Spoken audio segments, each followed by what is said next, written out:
We've reached the fourth round of the FA Cup. Round 3 did not disappoint. A famous cup shock at Hillsborough. Unbelievable! No! Scoring sensationally! They are living the dream! Some famous names have already fallen, and the draw for round 4 has offered up the opportunity for more headlines to be made. Oh, what a remarkable touch! 2-1 Liverpool! Oh, glorious goal! Boy, did he take it well!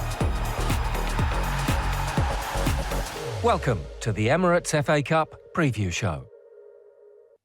Coming up, in form and on song, Manchester City's Riyad Mahrez is ready to rise to the challenge of Arsenal. It's a very important game, and it's at home in front of our fans against maybe the best team in the country at the moment. The governor returns. Paul Ince has a royal appointment at Old Trafford. I won all my trophies at Manchester United, but just to go out as a manager, it's a great occasion.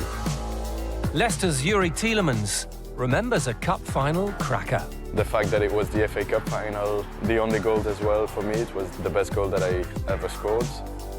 And as Stevenage eye another upset, manager Steve Evans reflects on the one that got away. I would describe that as Sir Alex's luckiest ever FA Cup win. When he kidding Sir Alex, if you ever look at this.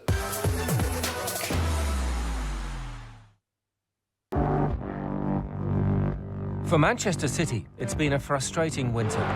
The champions have been in decent form, but they're still playing catch-up to Arsenal, Premier League leaders, and their next FA Cup opponents. We just have to work harder and to try to get back if we can. We will try until the end. Measured against their own remarkably high standards, City's performances since the return to play after the World Cup prompted a passionate plea from their perfectionist manager as they prepared for the Gunners. I want a reaction. I want to beat Arsenal. If we play in that way, Arsenal will destroy us. But City's search for improvement has been a consistent theme during the Pep Guardiola era, built on sculpting success. There's always thing to improve, and he's spot on all the time. Very intense, very into details. He doesn't give anything away, and he pushes every day to be better, yeah. Since arriving at City in 2018, Riyad Mahrez has been a consistently high performer. Rested and rejuvenated after Algeria failed to qualify for the World Cup, Mahrez has flourished with 6 goals in 8 matches.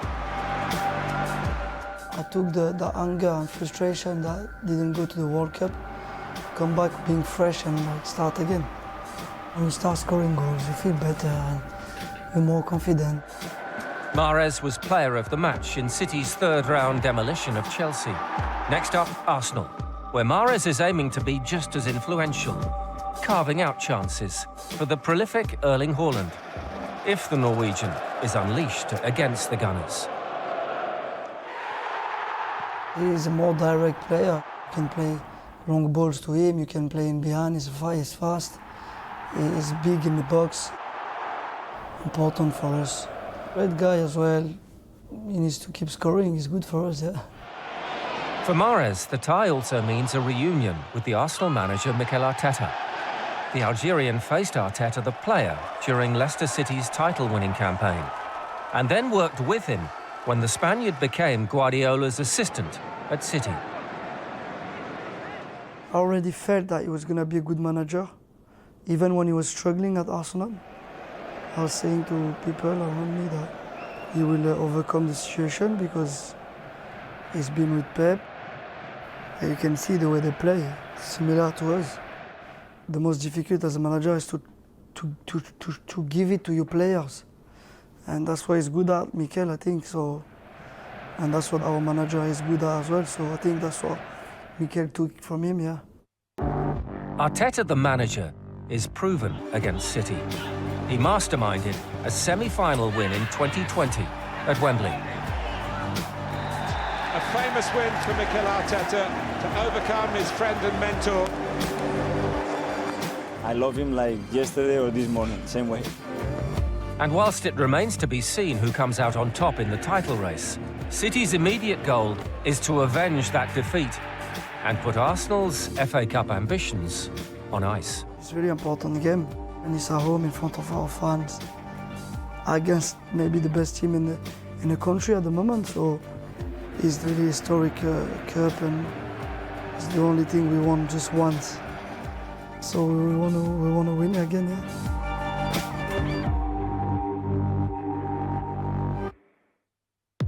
There are 16 ties this weekend, and here are some to keep an eye on. The holders Liverpool travel to the south coast to face Brighton. The Seagulls saw off Middlesbrough in round 3, before recording a 3-0 league victory over Jurgen Klopp's men a few days later. It's the battle of the Lily-Whites at Deepdale, with two of the competition's most successful clubs meeting in the Cup for the first time in 55 years. And in the fourth round in 1953, Tottenham edged it. Spurs, wearing striped shirts on this occasion, were very soon one up. Can Wrexham cause another upset? The National League side were shock winners at Coventry in the third round. This weekend, they host another second-tier side, Sheffield United. Accrington Stanley take on Leeds United. Both clubs needed a replay to get here. Accrington beat Boreham Wood, whilst Leeds' win over Cardiff was their first in the FA Cup for 6 years. And at least one third-tier club will make the last 16. An all-League One affair was the reward for Sheffield Wednesday and Fleetwood after they beat higher-ranked opposition in Newcastle and QPR. And it's been turned in by Promise Omachere, and Fleetwood are back in front.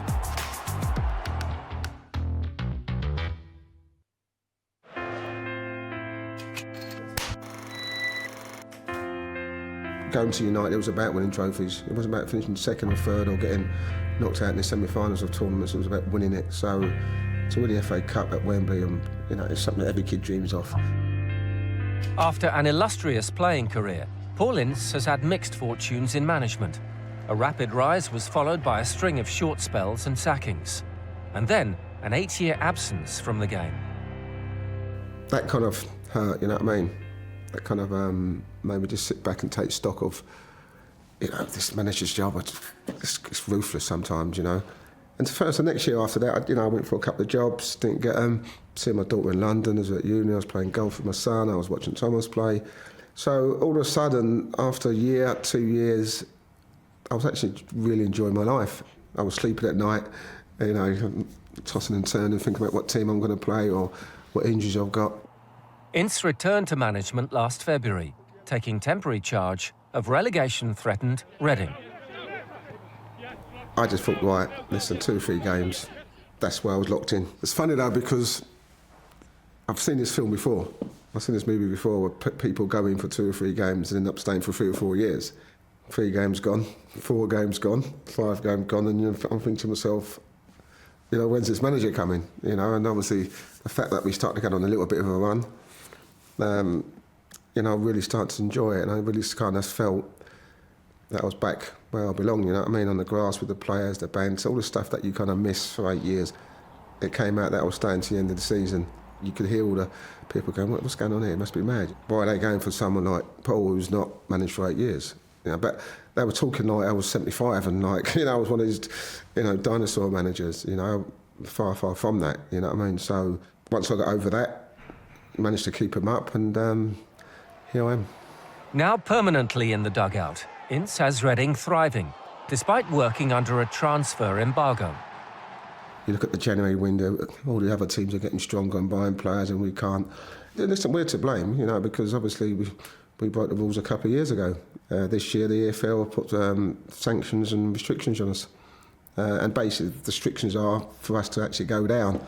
That's what it is. That's what it's built for. So I feel comfortable with what I'm doing at this club because we all know where we are, and we all know that if we can stay in the league this year, then hopefully the next 2-3 years we can start to build. And that's something I've always wanted to do as a manager.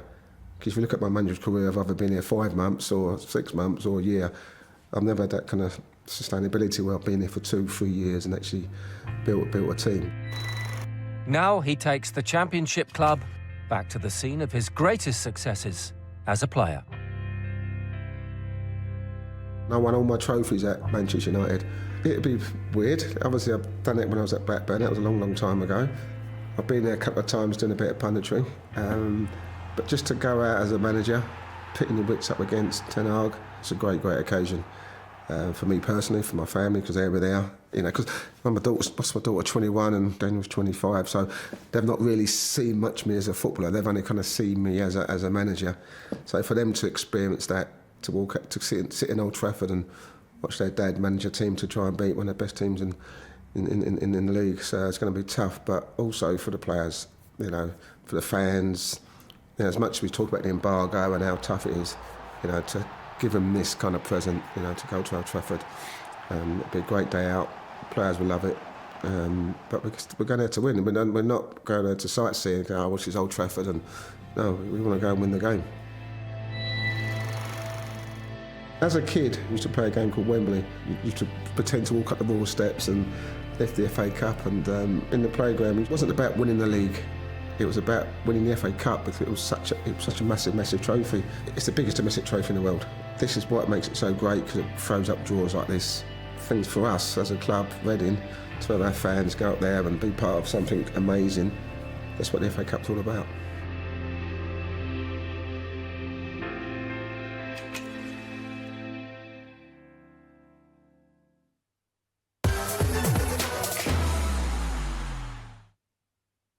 Still to come, can a magical day at Villa Park inspire Stevenage to another shock? It's something that when we all leave this world as players and staff that was involved that day, we'll take those memories to heaven above. And can our lineup find the answers in the FA Cup quiz? Come on, Ince, you should know this.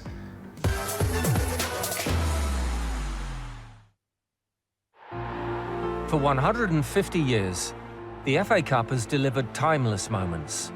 With every piece of magic, there's a name etched in folklore. From overnight sensations to legends of the game, these are the stories of those who've left their mark on this famous competition.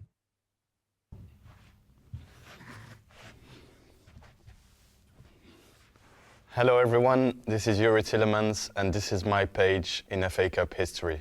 Tielemans from the long distance. Oh, one of the great Wembley goals.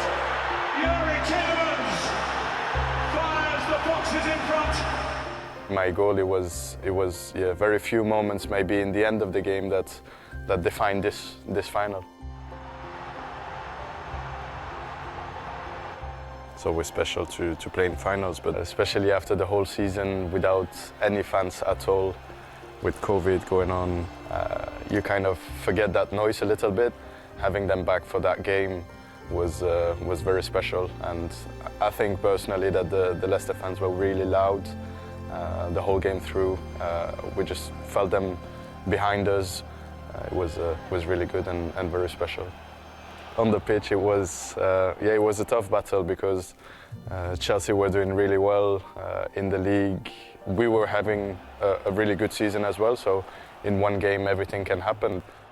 Yeah, I remember when we got the ball back, Luke Thomas had the ball on his feet, and I knew I was all alone in the middle, so I asked and shouted really hard for the ball, and he gave it to me. And especially as a midfielder, you know that you're not gonna get 2 or 3 chances to score, and once you get that chance, it's important that you stay composed and do the right thing. But then I saw some space, and just naturally I took the shot and it went in. Oh, one of the great Wembley goals! Youri Tielemans fires the Foxes in front. The fact that it was the FA Cup final, the only goal scored as well, for me it was the best goal that I ever scored, and just for the occasion. But yeah, that one will always stay the most special goal. Best angle, there we go, from behind, where you can just see the flight of the ball going straight into the top bins.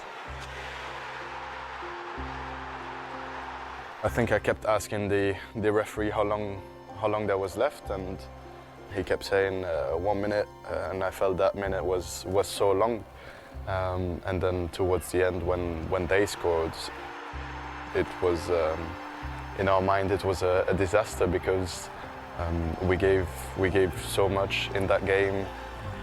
But then when the play stopped and the referee said, "Hold on a second, it could be disallowed," and the longer it took, the longer we had the hope. It's disallowed at Wembley. The best decision ever. It was like a winning goal for us because we knew the game was almost done. It's over. Leicester City land the FA Cup for the first time in their history. It felt great, full of joy in my body, in my mind, and I could see a lot of players really emotional, especially the players that grew up in England, because the FA Cup is the oldest cup, and for them players to be able to lift it, I think it's even more emotional for them than it was for me, because they have that mentality and the understanding of how important that cup is. And then the club, it was the first time in history of the club that they won it. So yeah, I think the club was really happy. It's quite emotional because of the history of the club, the history with the owner that passed away as well, and then yeah, he's just there with us all the time. I think the flag was up there as well in the stands, and especially those who knew him, everyone had an eye out for him as well. So really happy. I'm very happy to have helped delivering the FA Cup. So yeah, I'm sure they were very happy as well. That was my moment in FA Cup history.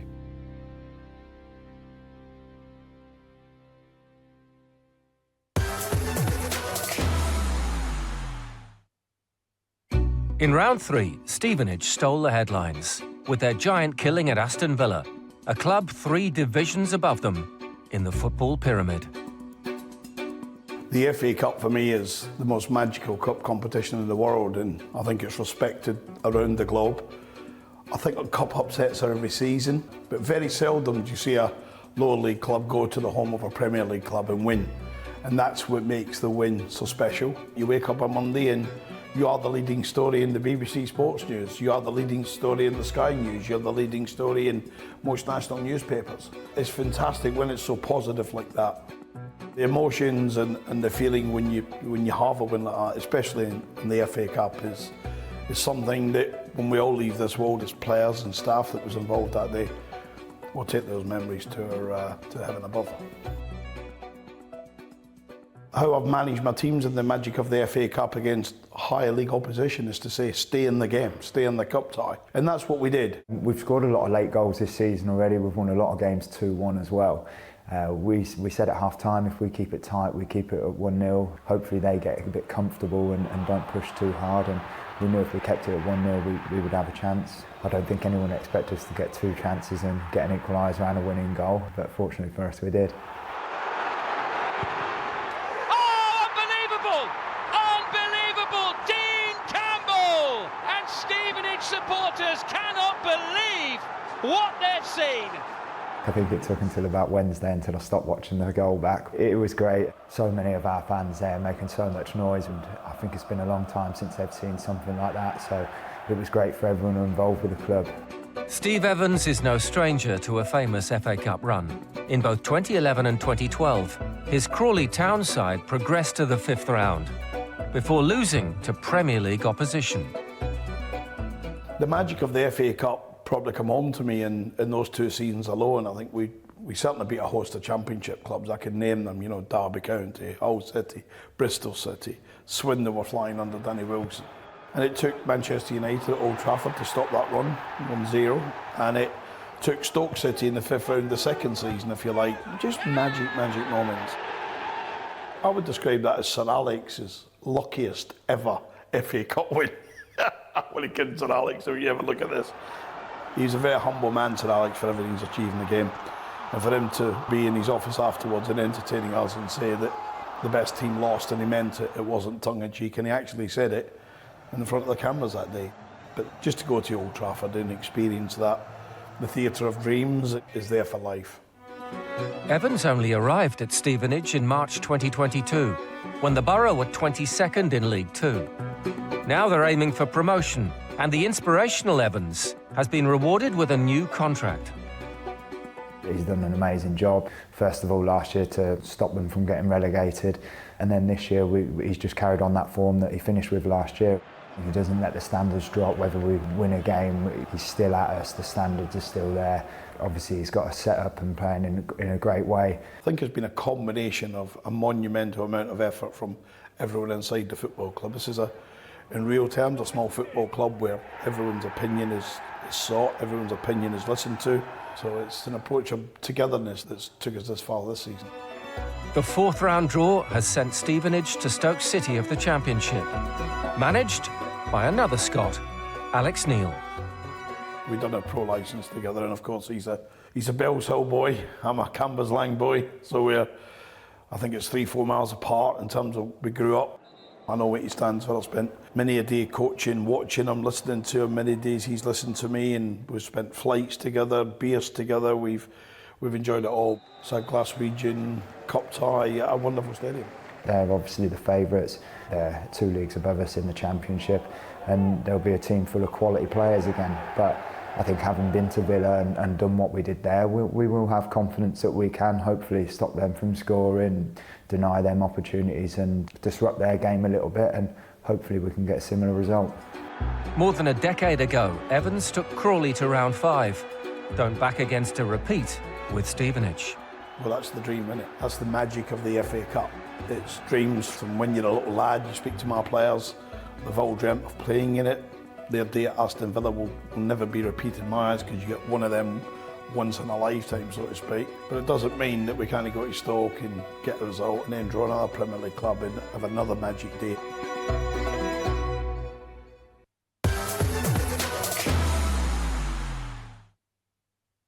And finally, the serious business. 5 out of 5 is the target in our FA Cup quiz. Oh, put me under pressure, there we go. Question 1. Youri Tielemans was a cup winner in 2021 with Leicester. But who was the first Belgian player to win the FA Cup? That's a good one. First Belgian player.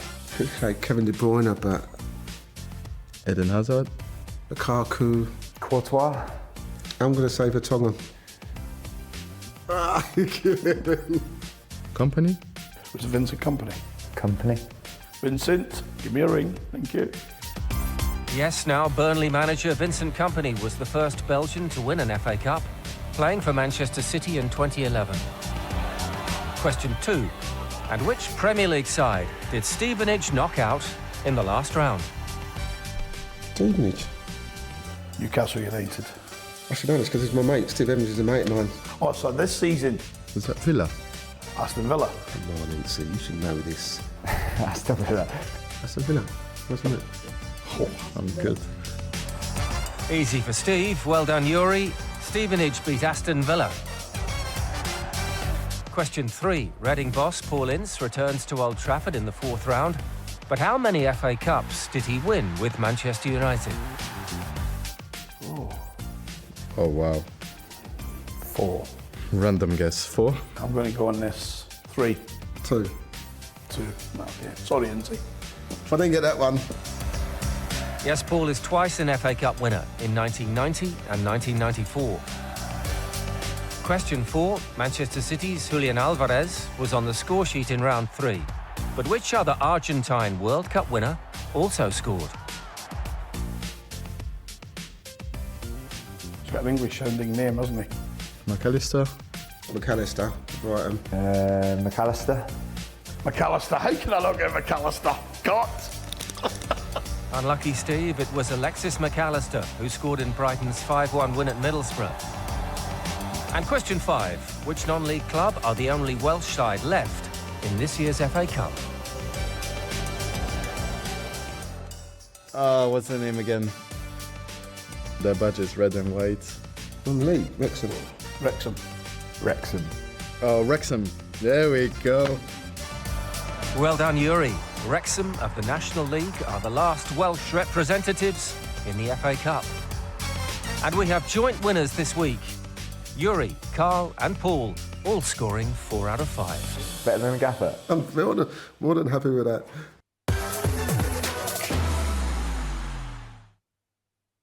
The FA Cup fourth round starts with Arsenal against Manchester City, the top two clubs in the country. Stand by for some heavyweight action. Oh, what a goal! Beautiful work goal from Arsenal. Drogba! Yes! It's a wonderful finish from Danny Welbeck. It's Matic with the ball driver! Matic takes the net off! Thiago to Mahrez!